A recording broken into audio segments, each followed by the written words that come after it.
I entered a fake marriage out of necessity, but now I'm starting to fall in love with my wife and don't know how to deal with it. Posted by you/Spate.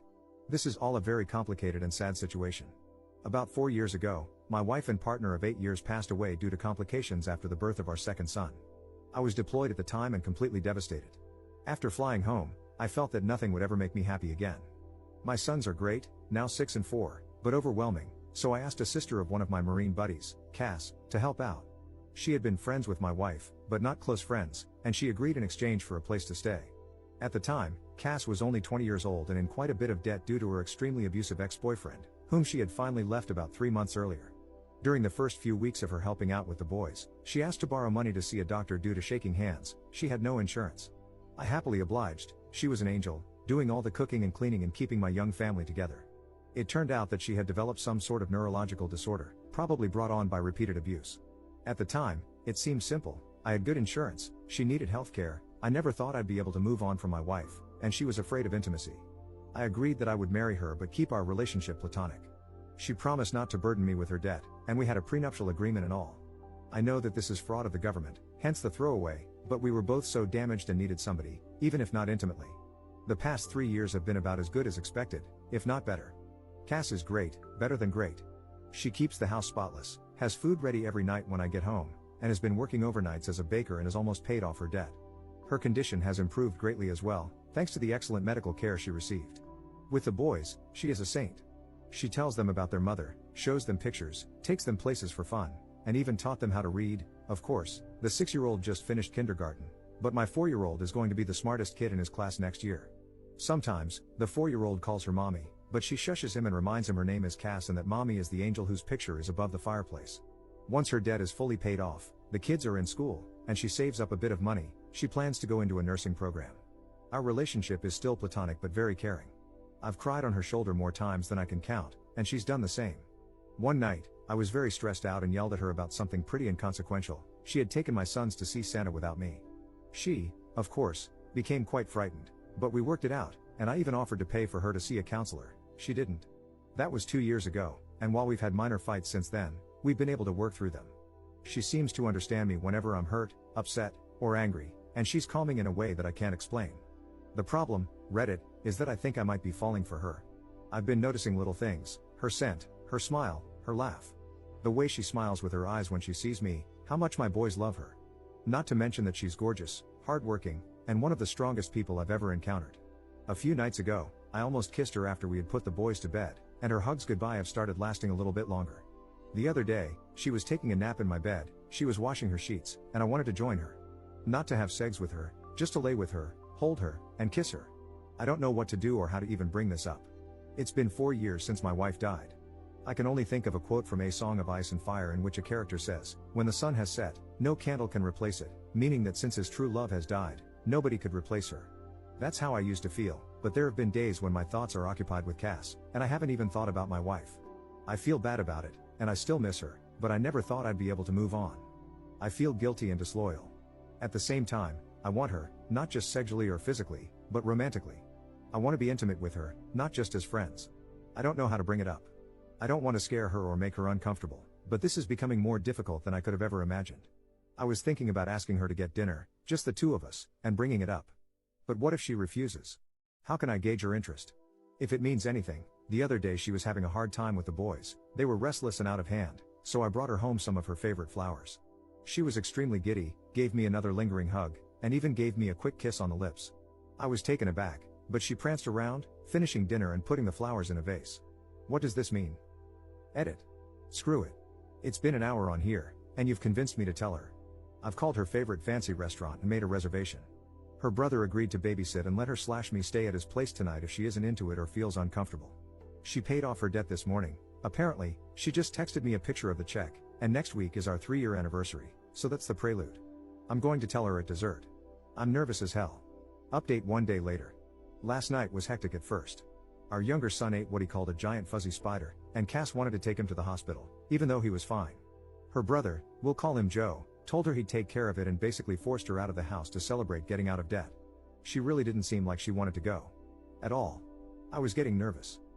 We got to the restaurant pretty early, but luckily, they had a table. She ordered wine, which was odd because she hasn't drunk much since breaking up with her ex, but I figured it was a time to celebrate. We made small talk for a while, but it felt forced, and I knew I had to tell her soon. Before the entrees even came, I said I had something to talk to her about. She didn't smile and told me, "I know." Joe told me. My goddamn heart almost stopped. That prick. I hurriedly told her I was so sorry, that I didn't want her to find out that way, and I had wanted to tell her myself. She shook her head, frowned, and said it was okay. She just wanted me to be happy and said I deserved it. I told her I didn't want to stress her out or make her uncomfortable, but I needed to tell her and see how she felt, and that it was completely up to her. She gave me a look and said that, actually, it was up to me, and I should just do what made me happy. She mentioned she was probably going to move out after her program ended and promised to stay out of the way until then. That's when I realized something was off and asked what the hell Joe had told her. She said he told her I wanted to take her out to dinner to tell her I'd started developing feelings for a girl and wanted to ask her permission to ask this girl out. It was then I realized Joe had set me up for the most climactic pickup line ever to exist. Our entrees came, I had shrimp and pesto gnocchi, and she had crab legs, for you detail lovers, and I explained that, yes, I'd started developing feelings for a girl, I just didn't want it to mess up what we had. She said it wouldn't mess anything up, that she still loved the boys, and that she'd take care of them in the house. I then explained that I wasn't going to ask the girl on a date, though, and she asked incredulously why not. Then I dropped the smoothest line I've ever dropped, because I'm already on a date with her. Right? Thanks, Joe. He must have known about the movie I had planned and really wanted that line. She gave me this look, the same one she gives my sons when they say things like, "I'm going to the mall by myself," or "I have a girlfriend named Tammy." Then she looked away, smiled, shook her head, and asked, "Really?" I nodded and told her I cared about her more than anybody else alive, other than my sons, that I loved our family, and that I'd fallen in love with her. She took a drink of wine, rolled her eyes, and said, "About freaking time, Alex." I'll never forget what happened next. Maybe it was a faux pas, but I leaned across the table and kissed her, spilling her wine. But neither of us cared, and we kissed for about a minute before she told me to get off her before her crab legs got cold. She was joking, but not, you'd have to know her. After leaving the restaurant, we got ice cream, sat around, and kissed some more before heading home. Joe was sitting on our couch watching one of those VH1 dating shows with a crap-eating grin on his face. Cass ran in, screaming at him that he ruined everything and that she was going to have to move in with mom now. We let him believe it for about 5 seconds before bursting into laughter. He shook my hand, told me the boys were sleeping, and left. I picked Cass up, kissed her, and carried her to my room, where we, well, made out for like 2 hours and snuggled the hell out of each other. She isn't ready for anything else but emphasized yet. I'll give her all the time in the world. At one point, the youngest came in because of a nightmare and brought his dog, a golden retriever puppy, claiming the doggy was scared. So, of course, we let him in. I woke up early to make everyone breakfast, and, of course, deliver it, and am about to go kiss my wife goodbye before asking my boss for the second half of the day off to spend more time with her while the boys are at school and preschool. Sorry I haven't replied to everything, I was a little busy, but thank you all for the support. Second update 2 months later. Hey everybody. I hope your workday is going well. My day has been crazy, but everything has been going wonderfully lately. It was somewhat strange at first explaining it to our friends and family, but most of them had already caught on, including my sons, who act as if nothing has changed. I'm pretty sure the little buggers knew the entire time. Anyway, last night I came home, and Cass was out of it. Dinner was burnt, which is no big deal, I can't cook well either, but it's out of character, and she was drinking lightly, only 1 or 2 glasses of wine. I asked her what was wrong, obviously concerned, and she told me that her ex-boyfriend, 30M, got parole last week. I was flabbergasted, as she should have been able to testify at his parole hearing, I believe. Apparently, the crime for which he was incarcerated was unrelated to the abuse, which I had always assumed was the reason, but Cass had been one, assured it would put him away for at least a decade, and 2, far too afraid to testify against him or press charges. Apparently, he'd been arrested for this felony, and while he was being held, he asked her to post bail. Instead, she asked my first wife for help moving out and moving on. I don't know what to do. I don't think we have any legal way to put him back in prison. She knows she should have gone to the police and feels guilt-ridden and upset about it now. I know she's going to be safe because if he tries to contact her, I'll take legal action to ensure he doesn't come near her. I've taken off work today, but I've promised that even when I go back, I'll have my buddies stopping by throughout the day. But I don't know how to make her feel safe. I've contacted my lawyer about filing a restraining order, and he said it shouldn't be too hard, but she's a mess. I just don't know how to make her believe that she's safe. I doubt this piece of crap will come around, but I know what I'll do if he tries. Third update 1 year 3 months later. Hey Reddit. First of all, I'd like to apologize for not keeping you guys updated. I've honestly just been pretty occupied with life lately. Last night, I had trouble sleeping.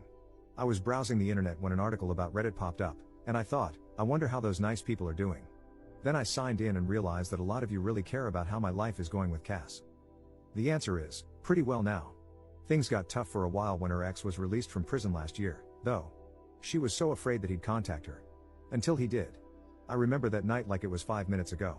Somebody rang our doorbell, and the oldest son answered. He asked for Cass. She told the boys to go upstairs, gave me a look, and I knew. But she didn't look scared. The crapstain apologized, begged for forgiveness, and asked for a second chance. She was so brave. I wanted to kill him, but she told him no and asked him to leave. He did, and he tried to contact her a few more times before we got an order of protection against him. Last I heard, he moved upstate to live with his dad or something. Around this time, her brother Joe also got into a really bad car accident and ended up having to move in with us for a while. He's a great guy and one of my best friends, so we didn't mind, but it was a stressful time. About 7 months ago, we finally, consummated our marriage, I guess you could say. The boys are doing great and are really happy. Cass got a pretty good job, although I think she's working too much overtime, and loves it. We're expecting our first child in February and couldn't be more excited. You could say that life is pretty good. Fourth update 7 months later. It's a girl. Sorry for not updating, it was a pretty rough pregnancy, and Cass has put her foot down about wanting more. I guess 3 is enough, but everything turned out great. Little Therese was 21 inches and 9 pounds at birth, and as bald as I am. She's way easier than the boys were, she hardly ever cries and is the most photogenic baby ever. Our youngest son is completely smitten and always tries to help, it's less cute than you'd think. Joe is also doing okay. His back is still bothering him, but he's dating a girl who actually went to my high school, 2 years younger than me, though. He's pretty happy with her, and we're all very happy for him. Other than new fatherhood, not much to update. I'm home watching the baby today while Cass is out, so I should be around for a while. Fifth update 9 years 9 months later. Hey guys, it's definitely been a minute. I ended up making another account a few years ago to follow things I'm interested in. Don't get me wrong, everyone was nice enough, but I kind of just wanted to start over with an account where nobody could easily find my life story, lol. I'd see this account pop up every few years and always think about updating, but there was either nothing huge to update anyone on, or I just wanted to step away from it, I guess. Sometimes it felt like my life was being overshadowed by this great love story that everyone thought represented every moment of my life. Then they made a movie, and no, I wasn't involved, didn't see it, and I'm not going to. I guess the happy updates are that we did end up having another baby, unplanned, but we love him so much. I had kind of put off getting a vasectomy but took care of that right after. Cass finished school and has a great job where she's moved up a lot, actually. I got out of the military and have been working a civilian job. Our dog passed 3 years ago, but we got another puppy a few months ago. The older boys are doing great in high school and sports, they both made varsity their freshman year and are so kind. Our younger two are also doing great, happy and healthy. I got a new job during COVID and love it. Her condition continued to improve and is now completely managed with therapy and medication. The bad updates, I'll start with the worst one, which is that Cass's brother passed away 4 years ago. He got into some trouble about a decade ago and never really got himself back together. We were both devastated. It felt like everything went gray in our lives, and we were struggling to stay afloat emotionally, if that makes sense. I threw myself into work and one of my hobbies, and she became severely depressed, even quitting her own hobby to focus on work and the kids. After a while, we were basically just roommates raising kids together. I don't know.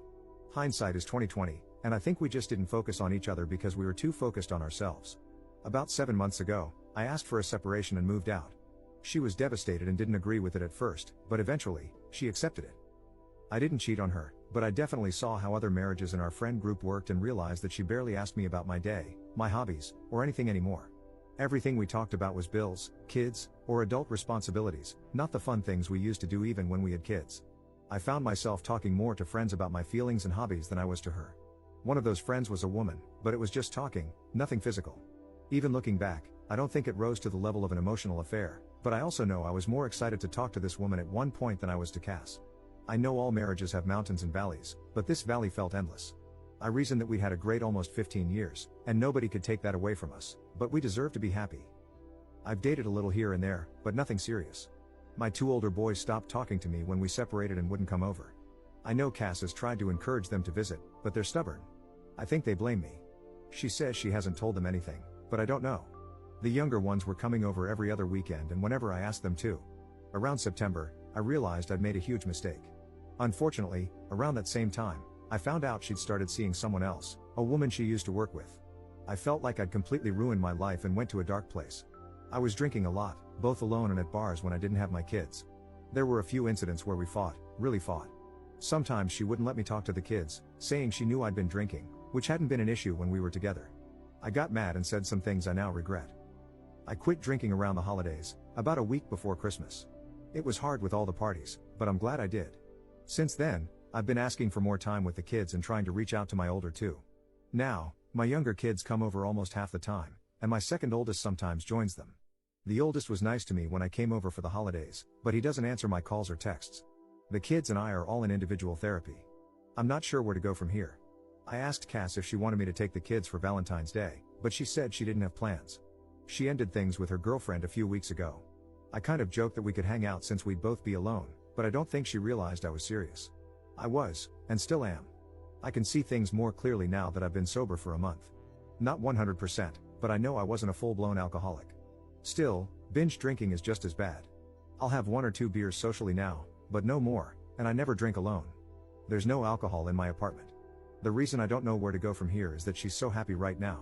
She looks happier and seems happier than she was when we were together. Even though she and her girlfriend broke up, she's happy. I wonder if I was holding her down. A few months ago, she told me she wasn't interested in divorcing, or at least, she wasn't going to file. She said she'd appreciate a heads up if I did because she'd want to work with me. I don't want to get divorced. I don't want to be separated. I don't want to live in this stupid apartment anymore without my kids or my wife. I don't think it's an easy fix where I can just take her out to dinner and tell her how I feel. I've thought about asking her to join a therapy session with me, or even suggesting couples counseling, but every time I want to ask, I hesitate. I guess I'm afraid of her saying no. Now that she's single and I'm sober, I think she'd be more likely to say yes, but if she doesn't, I'd be crushed.